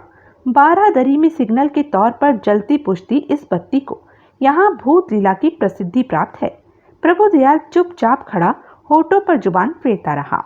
12 दरी में एक निश्चित अंतराल में बत्ती जलती पुष्टि रही, लेकिन समुद्र की ओर से जवाबी सिग्नल आना बंद हो गया था। थोड़ी देर बाद उनके कानों में मोटर बोट की जग जग की आवाज पड़ी। वे आंखें फाड़ फाड़ कर समुद्र की दिशा में देखने लगे। Motor boat? प्रभुदयाल बोला। 2 हैं, सुनील बोला। 3 हैं, जौहरी बोला। 2 आगे, 1 पीछे। सुनील ने देखा मीनार की 12 दरी में अभी भी बस सतूर रोशनी जल बुझ रही थी, लेकिन मोटर बोट एकदम अंधेरे में आगे बढ़ रही थी। न उनकी हेडलाइट चल रही थी और न ही केबिन में प्रकाश था। तीनों मोटर बोट बहुत धीमी रफ्तार से हवेली की दिशा में बढ़ रही थी। एकाएक जोर का धमाका हुआ। आसमान पर एक शोला सा लपका। यह कस्टम वालों का सिग्नल है, प्रभुदयाल ने बताया। एकाएक उन 3 मोटर बोटों के गिर्द मोटर बोटें ही मोटर बोटें दिखाई देने लगी।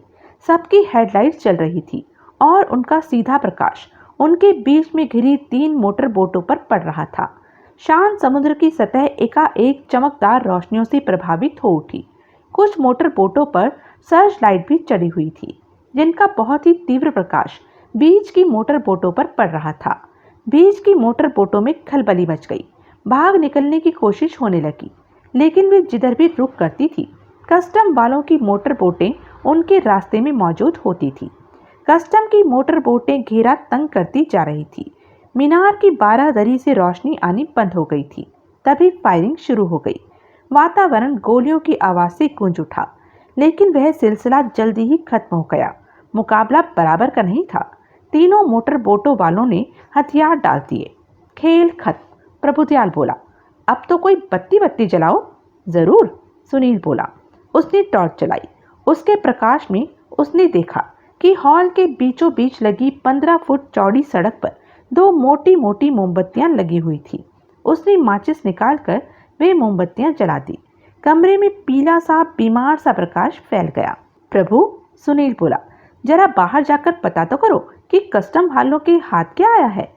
अच्छा, प्रभुदयाल बोला, तुम भी चलो। अभी नहीं, मैं जरा यहाँ उस भूत का इंतजार करना चाहता हूँ जो मीनार की 12 दरी में रोशनी चमका रहा था। वह यहाँ आएगा? जरूर आएगा। तुम्हें कैसे मालूम? बस मालूम है। अच्छी बात है। वह दरवाजे की ओर बढ़ा। जल्दी लौटना, सुनील बोला। अच्छा, वह बोला। प्रभुदयाल चला गया। सुनील ने एक सिगरेट सुलगा लिया। तभी हॉल का दरवाजा खुला और भयभीत जयपाल और भूपत भीतर दाखिल हुए। तो तुम? जयपाल उसे देखते ही बोला। यहाँ?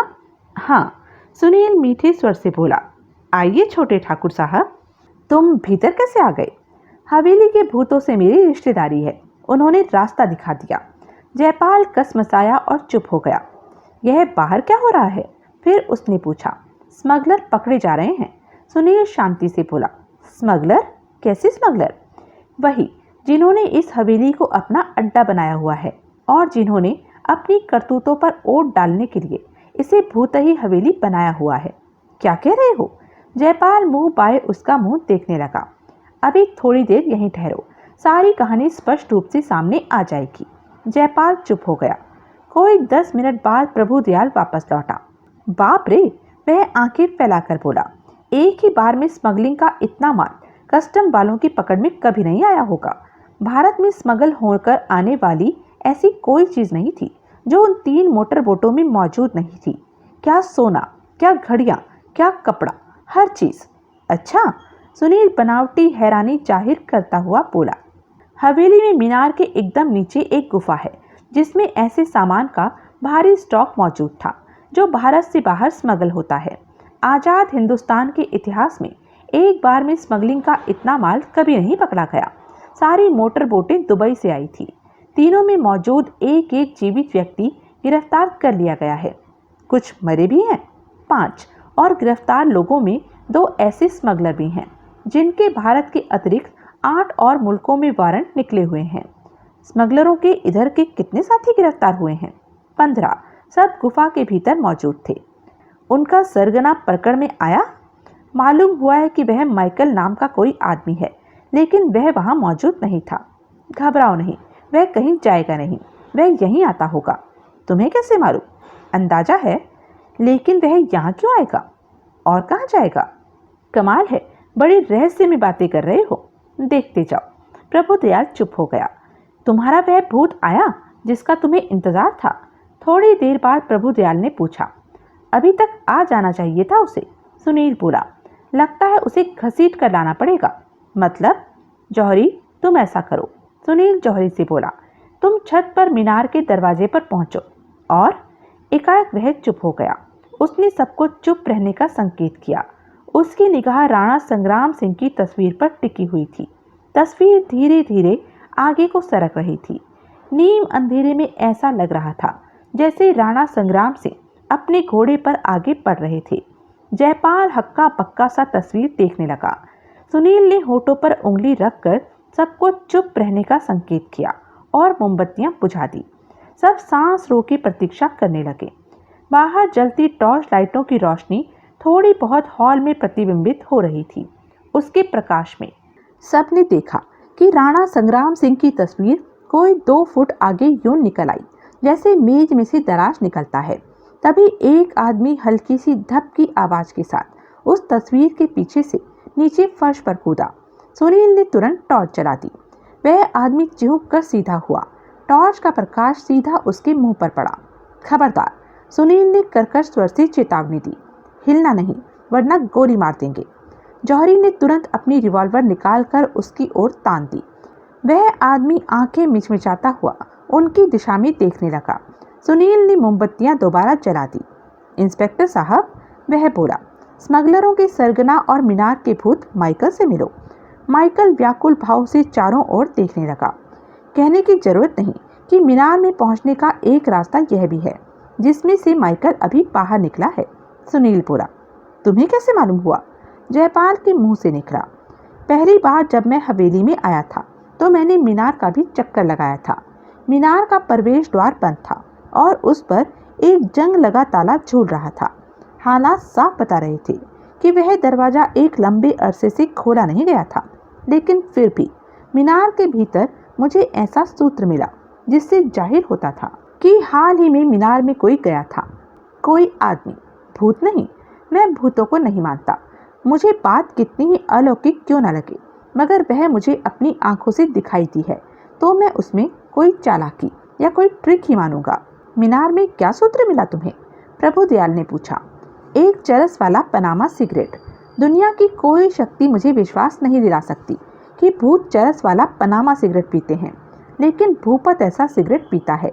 जयपाल भी कभी कभी कष्ट लगा लेता है और माइकल भी ऐसा सिगरेट पीता है, लेकिन जयपाल का मीनार से कोई वास्ता नहीं। यह बात मुझे तब महसूस हो गई थी जब मेरे हवेली में आगमन के दौरान यह हर स्थान पर साए की तरह मेरे साथ साथ फिरा, लेकिन मीनार में जाने में इसने कोई दिलचस्पी नहीं दिखाई। भूपत मुझे इतने लंबे चौड़े स्मगलिंग के काम को हैंडल करने योग्य आदमी नहीं लगा था, लेकिन वह माइकल का आदमी हो सकता था। मेरा इससे कोई वास्ता नहीं, भूपत तीव्र विरोधपूर्ण स्वर से बोला। अब तो ऐसा ही लगता है, लेकिन तब मुझे तुम पर संदेह था। आगे बढ़ो, प्रभुदयाल बोला। मीनार की 12 दरी में दाखिल होने के लिए भी एक दरवाजा था। वह दरवाजा बड़ी आसानी से खुलता बंद होता था। नीचे वाले दरवाजे की तरह ना तो वह सख्ती से खुलता था और ना उसके कुंडों कब्जों पर जंग लगा हुआ था। इसका मतलब था कि वह दरवाजा अक्सर इस्तेमाल होता था, लेकिन नीचे का प्रवेश द्वार खोले बिना वहां पहुंचने का कोई प्रत्यक्ष साधन नहीं दिखाई देता था। इसका मतलब साफ था कि नीचे और ऊपर के दोनों दरवाजों के बीच में कहीं मीनार में दाखिल होने का कोई गुप्त रास्ता था, और वह रास्ता मीनार की तलहटी में ही कहीं होना असंभव था। बहुत ही सूक्ष्म जांच पड़ताल के बाद मुझे मालूम हुआ कि मीनार के निचले दरवाजे की दूसरी सीढ़ी का पत्थर अपने स्थान से हट जाता था। वहां से सीधा नीचे की ओर दीवार के भीतर भीतर एक रास्ता नीचे को चला जाता था। दीवार के भीतर भीतर? प्रभुदयाल हैरानी से बोला। हाँ, सुनील बोला। जयपाल ने मुझे खुद बताया था कि हवेली की दीवारें कई कई स्थानों पर 5-5 फुट चौड़ी थी और 3 फुट से कम चौड़ी तो कहीं भी नहीं थी। इतनी चौड़ी दीवार में क्या एक पतला रास्ता नहीं निकाला जा सकता? निकाला जा सकता है, प्रभुदयाल ने स्वीकार किया। मैं उस रास्ते में घुस गया और आगे बढ़ा। अंत में मैं एक स्थान पर पहुंचा जहां से आगे रास्ता बंद था। वहां मुझे एक कार के स्टीयरिंग व्हील जैसा चक्का दिखाई दिया। मैंने उस चक्के को घुमाया तो दीवार का एक भाग आगे को सरकने लगा और नीचे एक आयताकार छेद दिखाई देने लगा। मैं वहां से बाहर निकला तो मुझे मालूम हुआ कि वह वही रास्ता था जिससे अभी अभी माइकल बाहर निकला है। इसी रास्ते से माइकल या इसके आदमी मीनार में पहुंचते थे और अपने साथी स्मगलरों की मोटर बोटों को सिग्नल देते थे। मीनार का दरवाजा बाहर से मजबूती से बंद होने की वजह से ऊपर 12 दरी में होती हरकतों को प्रेत लीला समझा जाता था। लेकिन ये लोग हवेली के भीतर कैसे आते थे? प्रभुदयाल ने पूछा। उसी रास्ते से जिससे हम हवेली में दाखिल हुए थे, सुनील बोला। माइकल और इसके आदमियों को निश्चय ही वह रास्ता मालूम है। मैंने खुद चेक किया है। कैसे? मैंने हवेली की दीवार के घूमने वाले पत्थर पर एक बाल चिपका दिया था। बाद में मुझे वह बाल उखड़ा हुआ मिला था। जाहिर है किसी को उस रास्ते की खबर थी। रास्ता खोलने के लिए जब वह पत्थर घुमाया गया तभी बाल टूटा था। ओह! सुनील जयपाल की ओर घूमा। जयपाल, तुमने मुझे बताया था कि एक बार तुम्हारे देखते देखते राणा संग्राम सिंह अपने घोड़े से कूद पड़े थे और तुम्हारी ओर बढ़ने लगे थे। भय से तुम्हारे नेत्र मुंद गए थे। जब तुमने आंखें खोली थी तो तुमने राणा जी को पहले की तरह अपने घोड़े पर विराजमान पाया। वह और कुछ नहीं, तुम्हारे भूत लीला से परोक्ष रूप से त्रस्त मस्तिष्क की कल्पना की उपज थी। एक तो तुम्हारे उचेतन मस्तिष्क पर भूतों का भय बैठा हुआ था, दूसरे इस विशाल हॉल में रोशनी कभी भी पर्याप्त नहीं होती। तुमने नीम अंधेरे में किसी आदमी को तस्वीर के पीछे से नीचे कूदते देखा और तुमने समझ लिया कि राणा साहब अपने घोड़े से कूदे थे। विशेष रूप से जबकि तुम्हें यह भी मालूम था कि तस्वीर दीवार के साथ पेचों से कसी हुई थी और अपने स्थान से हिलाई नहीं जा सकती थी। हो सकता है हवेली का एक दूसरा प्रसिद्ध भूत एक हड्डियों का ढांचा था। वह भूत बनना सबसे आसान काम था। मुझे नीचे एक तहखाने में एक स्याह काला लबादा मिला है जिस पर सामने की ओर फास्फोरस के पेंट से हड्डियों का ढांचा यानी कि एक कंकाल अंकित किया हुआ था। मगर अंधेरे में कोई आदमी वह लबादा पहनकर चले तो अंधेरे की वजह से आदमी और लबादा तो दिखाई देंगे नहीं, केवल अंधकार में रेडियम डायल की तरह चमकता हुआ फास्फोरस का पेंट दिखाई देगा और ऐसा लगेगा जैसे एक कंकाल चला आ रहा हो। लबादा पहने आदमी के पीठ फेरते ही चमकीला भाग दृष्टि से ओझल हो जाएगा और ऐसा लगेगा जैसे कंकाल आगे बढ़ता हुआ एकाएक जादू के जोर से गायब हो गया हो। लेकिन वह एक सुंदर युवती में कैसे बदल गया? जयपाल बोला। और फिर वह सुंदर युवती एक स्याह काले विशालकाय लंगूर में कैसे बदल गई? ऐसा कुछ नहीं हुआ था जयपाल, सुनील कठोर स्वर से बोला। वह सब तुम्हारी कल्पना की उपज थी जो कि तुमने विशेष रूप से मुझे सुनाने को कड़ी थी ताकि मैं भयभीत हो जाऊं, मेरा भूत लीला पर विश्वास हो जाए और बाद में अगर मुझे वह तुम्हारा सधाया हुआ लंगूर दिखाई दे जाए तो मैं उसे भूत ही समझूं। तुमने हड्डियों का ढांचा तो शायद कभी देखा हो, लेकिन उसे किसी सुंदरी में या सुंदरी को लंगूर में परिवर्तित होते तुमने कभी नहीं देखा था। लेकिन छोड़ो, तुम तक अभी हम बाद में पहुंचेंगे। जयपाल ने थूक निकली। वह नर्वस भाव से होठों पर जुबान फेरने लगा। इसी प्रकार भूपत से भी मुझे कई ऐसी बातें सुनने को मिली जो प्रेत लीला में शुमार थी। इसके अपने कथनानुसार स्पष्टता तो इसने कभी कुछ नहीं देखा था, लेकिन इसने कई बार हवेली के गलियारों में साए मंडराते देखे थे। कई बार रात की अजीब अजीब आवाजें सुनकर इसकी नींद खुल जाती थी। कई बार हवेली के कुछ कमरों को साफ करते समय उसे ऐसा आभास मिलता था जैसे वहां कोई रहता हो। कभी हमें खिड़कियां दरवाजे अपने आप बंद होने और खुलने की आवाजें सुनाई देती थी, तो कभी चीजों की उठापटक और भारी कदमों की आवाजें। कहना ना होगा कि बारादरी की रोशनी तो सारे गांव में मशहूर थी। यह सब कोई प्रेत लीला नहीं थी, बल्कि माइकल के स्मगलरों के गैंग की हरकतें थी।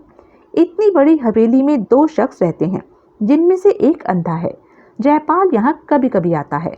स्मगलरों ने बड़े ठाठ से अपने कामों के लिए यह हवेली हथियाई हुई थी और किसी को खबर भी नहीं थी।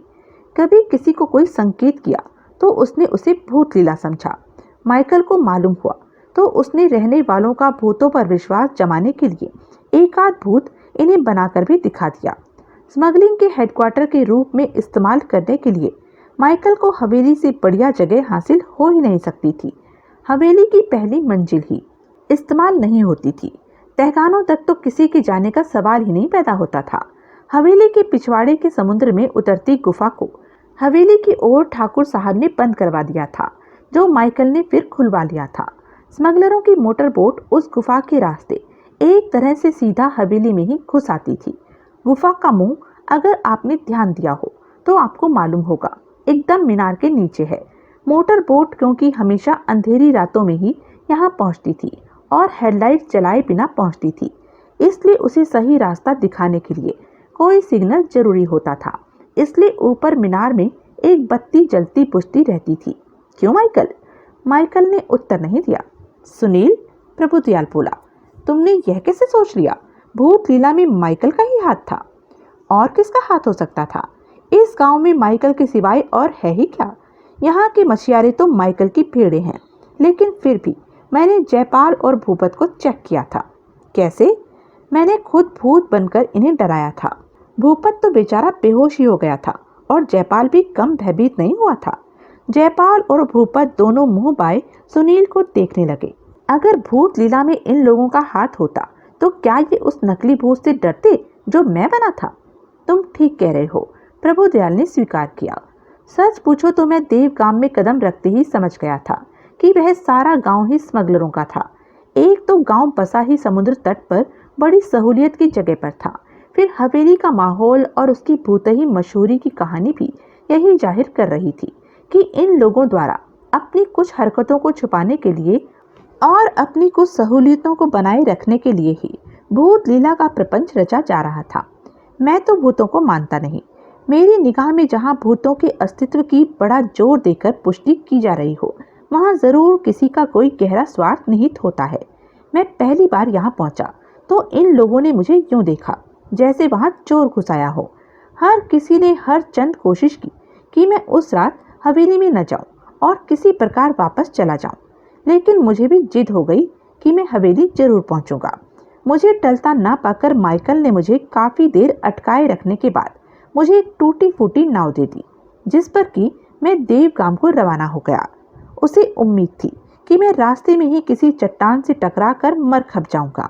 उसकी उम्मीद के अनुसार ऐसा हुआ भी। उस नाव के परखच्चे उड़ गए, लेकिन मैं बच गया। कैसे? अपना अनुमान बताता हूँ। इसकी पुष्टि तो माइकल ही कर सकता है। मेरा ख्याल है कि स्मगलिंग का जो माल आज यहाँ पहुँचा है वह तब पहुँचना था जब मैं पहले यहाँ पहुँचा था। इसलिए ये लोग घबरा गए थे और मुझे हवेली से परे रखने की कोशिशें करने लगे थे। मुझे टलता न पाकर माइकल ने अपनी मोटर बोट पर लूसी को हवेली भेज दिया था ताकि वह समय आने पर मीनार से खतरे का सिग्नल प्रसारित कर दे। मुझे पूरा विश्वास है कि मेरी नाव टूट जाने के बाद मुझे मदद के लिए चिल्लाता पाकर लूसी को ही मुझ पर रहम आ गया था और उसने मुझे किनारे पर खींच लिया था। क्यों माइकल? वह हरामजादी! क्रोध में माइकल के मुंह से इतना ही निकला था कि उसने होठ खींच लिए। नेवर माइंड, सुनील बोला। पुलिस तुमसे सब कबूलवा लेगी। माइकल चुप रहा। आगे बढ़ो, प्रभुदयाल गहरी दिलचस्पी भरे स्वर से बोला। उस रात मैं हवेली में रहा था, सुनील बोला। हवेली में एक अजनबी की मौजूदगी में माइकल मोटर बोट किनारे नहीं लगवाना चाहता था, इसलिए उस रात बात टल गई। अगली रात से नौकर से भेष में हवेली में दिनकर पहुंच गया। माइकल के लिए फिर समस्या खड़ी हो गई। रोज बाहर से आई मोटर बोटों को सिग्नल दिया जाता था कि अभी वे किनारे लगने की कोशिश न करे। मामला बिगड़ा जा रहा था। मोटर बोटों के लौट जाने का अंदेशा पैदा हो रहा था। फिर माइकल ने दिनकर को भूत से डराकर भगाने की कोशिश की, लेकिन दिनकर भूत से डरने के स्थान पर उल्टा भूत के पीछे पड़ गया। बड़ी मुश्किल से भूत दिनकर की पकड़ में आने से बच पाया।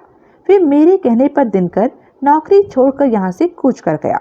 मैंने उसके हाथ तुम्हें चिट्ठी भेजी कि तुम आज की रात कस्टम वालों के घेरे का इंतजाम कर लो। मुझे पूरा विश्वास था कि बौखलाया हुआ माइकल मैदान साफ पाकर पहला मौका हाथ आते ही खतरा टल जाने का सिग्नल प्रसारित करवा देता। मेरा विश्वास सही निकला। नतीजा तुम्हारे सामने है। ठीक है, प्रभुदयाल बोला। बड़ा अच्छा हुआ। बड़ी होशियारी दिखाई तुमने, बड़ी काबिलियत दिखाई तुमने, लेकिन असली बात तो बीच में ही गायब हो गई।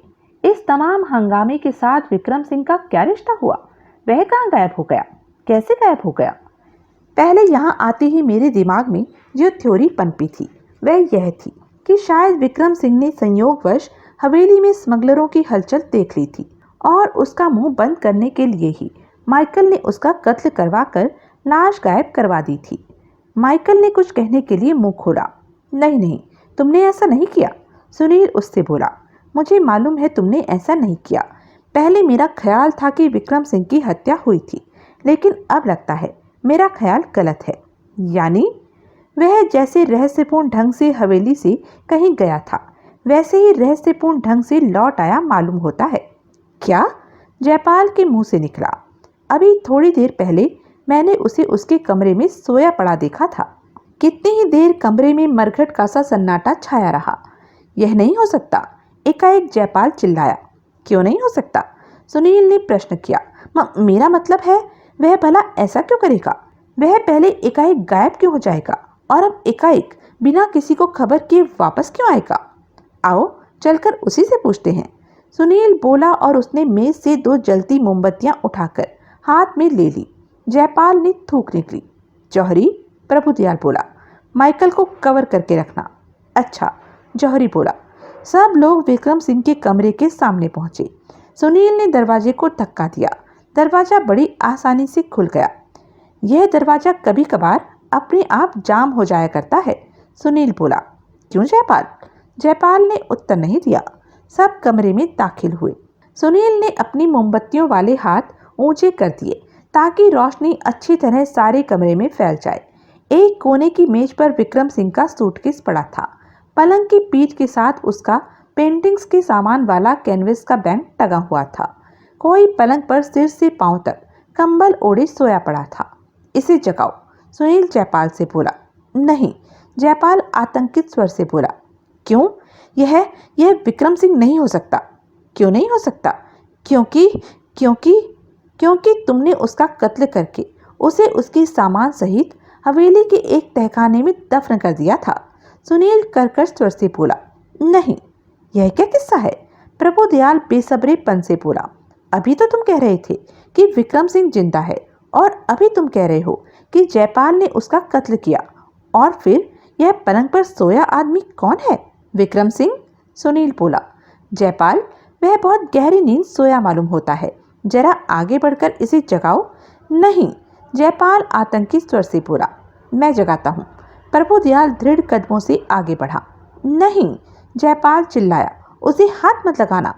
प्रभुदयाल ने आगे बढ़कर कंबल का एक कोना पकड़ा और उसे एक झटके से शरीर से खींच लिया। नीचे विक्रम सिंह की पूर्ण विघटन की ओर अग्रसर होती मिट्टी से सनी बदबू छोड़ती लाश पड़ी थी। जयपाल के मुंह से एक हृदय विदारक चीख निकली और वह जान छोड़कर वहां से भागा। पकड़ो, सुनील चिल्लाया। प्रभुदयाल उसके पीछे लपका। भूपत ने भागने की कोशिश भी की, लेकिन जौहरी ने उसे वहीं दबोच लिया।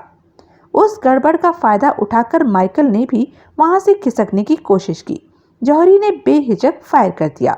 गोली माइकल के कान को छूती हुई गुजर गई। उसके बाद उसने अपनी जगह से हिलने की भी कोशिश नहीं की। सुनील ने लाश पर फिर कंबल डाल दिया। थोड़ी देर बाद प्रभुदयाल वापस लौटा। वह जयपाल को गर्दन से पकड़े हुए था। उसने उसे कमरे में धकेल दिया। क्या किस्सा है? प्रभुदयाल रुक्ष स्वर से बोला। और जरा जल्दी जल्दी बोलो, पहेलियां बुझाने की कोशिश मत करना। पहले इसे कहो कि यह कबूल करे कि इसने विक्रम सिंह की हत्या की है। यह कबूल कर चुका है। वेरी गुड, तो सुनो। जयपाल एक रईसों की तरह जिंदगी गुजारने का आदी आदमी है। विलासिता और मौज मस्ती इसको घुट्टी में मिली है। यह बढ़िया क्लब में जाता है, बढ़िया शराब पीता है, बढ़िया औरत का सहवास चाहता है, हर काम बढ़िया और ठाटदार तरीके से करना चाहता है। लेकिन ठाकुर साहब इसे जेब खर्च के लिए देते हैं केवल 500 रुपए, जो इस ऊंट के मुंह में जीरे की हैसियत रखते हैं। ठाकुर की दौलत हथियाने का कोई तरीका इसे सूझ नहीं रहा था।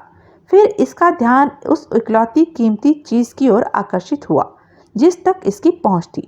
कौन सी? ठाकुर साहब के दुर्लभ चित्रों का संग्रह। ठाकुर साहब की आर्ट गैलरी में संसार प्रसिद्ध कलाकारों की बनाई दुर्लभ कलाकृतियां मौजूद थी। कई चित्रों की कीमत तो 1-1 लाख रुपए से ऊपर थी। जयपाल ने उन चित्रों को बेचकर दौलत हासिल करने का फैसला किया। इस संदर्भ में एक समस्या यह थी कि ठाकुर साहब अंधे होने की वजह से देख तो नहीं सकते थे, लेकिन चित्रों को गिन तो सकते थे। किसी आए गए को आर्ट गैलरी दिखाकर इस बात की पुष्टि कर सकते थे कि वहां पूरे 104 चित्र मौजूद थे। उसका हल जयपाल ने यह निकाला कि इसने असली कलाकृतियों के स्थान पर उनकी घटिया नकलें टांगनी शुरू कर दी। जब भी इसे पैसे की जरूरत होती थी, एक असली तस्वीर राजनगर की लिंटन रोड पर स्थित त्रिवेणी आर्ट गैलरी में पहुंच जाती थी और उसके स्थान पर एक नकली पेंटिंग टंग जाती थी।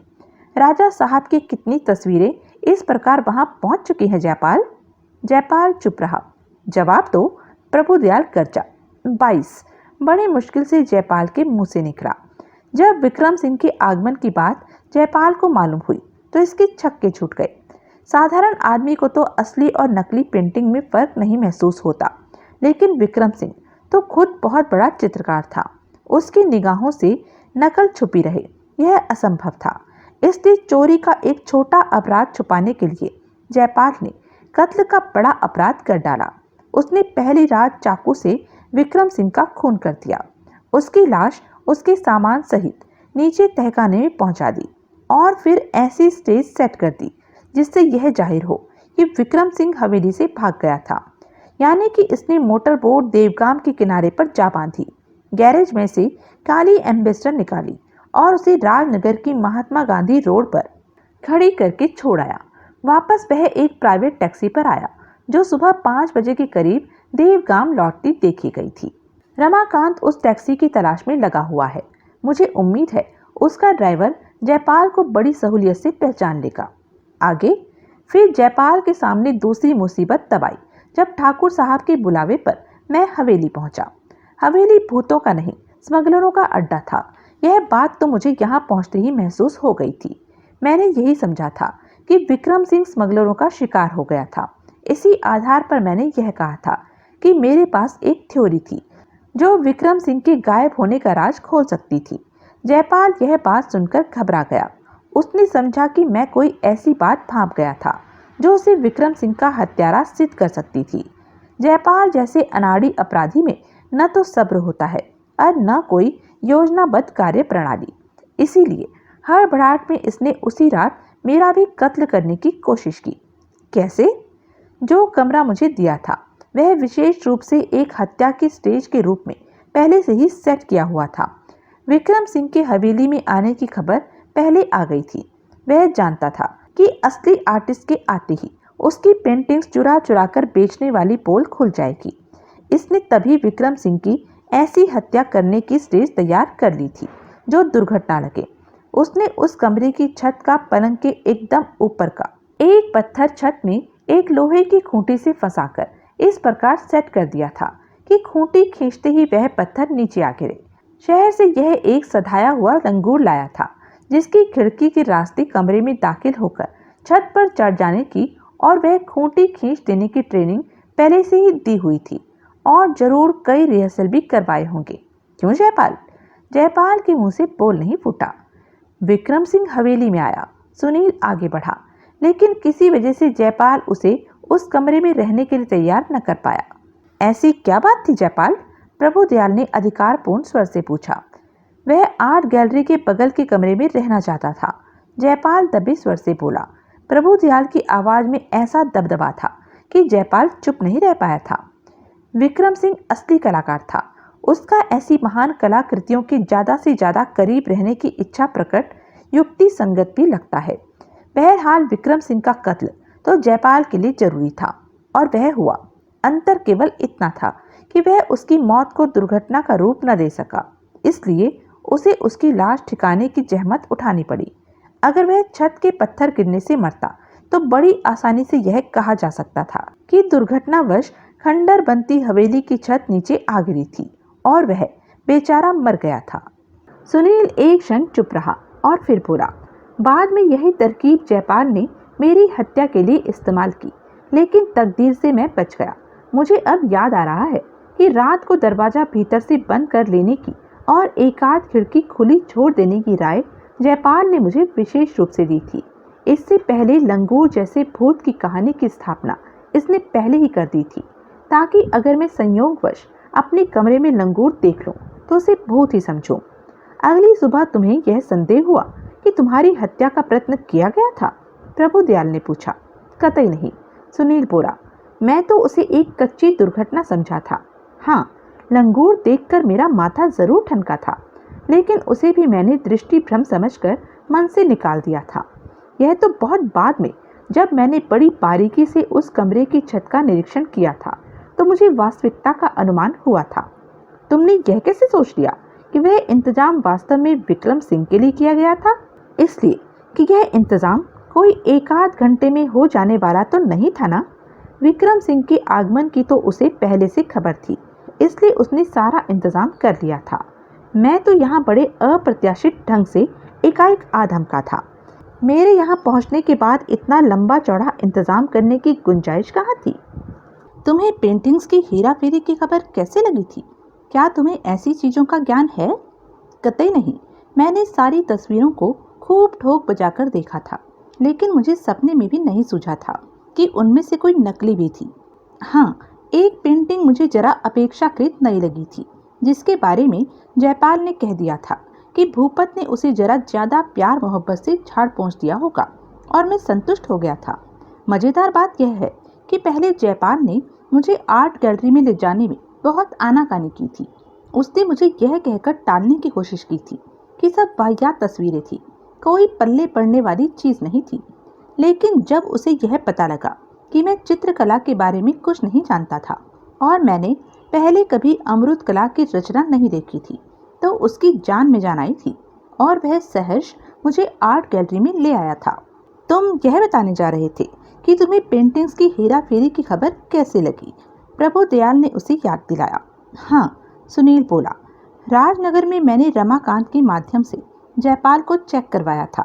उसी ने मुझे बताया था कि जयपाल बड़े रईसी ठाट से रहता था और त्रिवेणी आर्ट गैलरी में बहुत जाता था। मैं और रमाकांत उस आर्ट गैलरी में गए तो मैंने वहाँ पाल सलोन नामक एक चित्रकार की न्यूड शीर्षक रचना लगी देखी। वही पेंटिंग मैं अभी पिछले दिन हवेली में लगी देख कर आया था। साथ ही गैलरी के मालिक भूला भाई देसाई ने यह भी दावा किया कि वैसी पेंटिंग संसार में केवल एक ही थी। अब एक ही तस्वीर दो जगह कैसे हो सकती थी? मैंने यही सोचा कि हवेली से तस्वीर गायब हो चुकी होगी, लेकिन न्यूड वहाँ भी मौजूद थी। अगर देसाई का दावा सही था तो दोनों में से एक तस्वीर तो निश्चित ही नकली थी। देसाई वाली तस्वीर एक तो मेरी पहुंच में नहीं थी, इसलिए मैंने हवेली वाली तस्वीर चुपचाप उसके फ्रेम से उखाड़ ली और उसे ले जाकर एक विशेषज्ञ को दिखलाया। विशेषज्ञ से मुझे मालूम हुआ कि वह तस्वीर नकली थी। मैंने वह तस्वीर हवेली में यथास्थान पहुंचा दी। अब जयपाल का खेल मेरी समझ में आ गया था। भूला भाई देसाई असली तस्वीरों की नकल तैयार करवाने में उसकी मदद करता था। असली तस्वीर उसकी आर्ट गैलरी में बिकने पहुंच जाती थी और ठाकुर साहब के संग्रह में उसकी घटिया नकल लग जाती थी। जयपाल, सुनील जयपाल की ओर घूमा। मेरा ख्याल है कि नकल तैयार करने के लिए असली तस्वीर यहाँ से नहीं ले जाई जाती थी, क्योंकि उसमें ठाकुर साहब को खबर लग जाने का खतरा था, बल्कि नकल तैयार करने वाला आर्टिस्ट यहाँ आता था और जिस रात मैं यहाँ आया था उस रात आर्टिस्ट यहाँ मौजूद था और वह पाल सलोन की न्यूड की ही नकल तैयार करने यहाँ आया था। कैसे जाना? जयपाल के मुंह से निकला। जिस रोज मैं यहाँ आया था, सुनील बोला, उससे अगली सुबह तुमने मुझे विक्रम सिंह का कमरा दिखाया था। उस समय उस कमरे का दरवाजा बड़ी आसानी से खुल रहा था, लेकिन कुछ समय बाद जब मैं दोबारा उस कमरे के दरवाजे पर पहुंचा था तो दरवाजा खोले नहीं खुल रहा था। तुमने मुझे आकर बताया था कि वह दरवाजा कभी कभी जाम हो जाता था और उसकी चौखट में लोहे की छड़ फंसाकर खोलना पड़ता था। हाल ही में मैंने उस दरवाजे को खूब ठोक बजाकर देखा था। उसमें कोई खराबी नहीं थी। कमरे में निश्चय ही कोई था जो भीतर से दरवाजा बंद करके बैठा हुआ था। अगले ही दिन असली पेंटिंग त्रिवेणी आर्ट गैलरी में मौजूद थी। इसी से मैंने अनुमान लगाया है कि उसकी नकल हवेली में मेरी मौजूदगी के दौरान या उससे पहले तैयार की गई होगी। वैसे भी उसी रात को दिनकर वहां पहुंच गया। अगर बाद में कोई असली पेंटिंग लेने आया होता तो दिनकर की निगाह उस पर पड़ सकती थी। इसलिए मेरा ख्याल है यहाँ जो भी मौजूद था वह मेरे वहाँ से जाने के बाद मेरे पीछे पीछे ही असली पेंटिंग लेकर यहाँ से कूच कर गया था। मेरे एक बार विक्रम सिंह का कमरा ठोक बजाकर देख लेने के बाद तुमने तस्वीर की नकल बनाने आए आर्टिस्ट को यह सोचकर उस कमरे में रख छोड़ा होगा कि अब मेरी दोबारा लौटने की संभावना नहीं थी। मेरे दोबारा लौटने पर उस व्यक्ति के भीतर मौजूद होने के भेद को छुपाई रखने की खातिर ही तुमने दरवाजा कभी कभी जाम हो जाने की कहानी मुझे सुनाई थी। मैं ठीक कह रहा हूँ ना? जयपाल मुंह से नहीं बोला, लेकिन उसके चेहरे पर लिखा था कि सुनील ठीक कह रहा था। भूपत, सुनील बोला, अब तुम बताओ, विक्रम सिंह के कुकर्मी में तुम्हारा किस हद तक हाथ है? मेरा विक्रम सिंह के कत्ल से कोई वास्ता नहीं। भूपत विक्षिप्तों की तरह चिल्लाया। मैं तो छोटे ठाकुर का केवल यह भेद छुपाए रखने का गुनहगार हूँ कि ये बड़े ठाकुर के संग्रह की तस्वीरें चुरा चुरा कर बेच रहे थे और असली तस्वीरों के स्थान पर नकली तस्वीरें आर्ट गैलरी में टांगी जा रही थी। तुमने विक्रम सिंह की लाश दफनाने में जयपाल की मदद की थी? तुम्हें यह खबर थी कि विक्रम सिंह का कत्ल हुआ था? नहीं, भूपत रोने लगा। मुझे कतई खबर नहीं थी। मैंने तो उसी कहानी पर विश्वास कर लिया था जो छोटे ठाकुर ने हर किसी को सुनाई थी। लेकिन तुम्हें तहखाने में मौजूद लंगूर की खबर थी। उसे केले और अमरूद खिलाने तुम जाया करते थे। हाँ, लेकिन मुझे यह मालूम नहीं था कि वास्तव में छोटे ठाकुर ने वह लंगूर वहाँ क्यों रखा हुआ था। पूछने पर उन्होंने मुझे बताया था कि वे लंगूर को सधाकर उसे बहुत ऊंचे दामों में सर्कस को बेचने वाले थे। खैर, तुम सच बोल रहे हो या झूठ? सुनील बोला। इसकी जांच पड़ताल पुलिस खुद कर लेगी। फिर वह माइकल की ओर घूमा।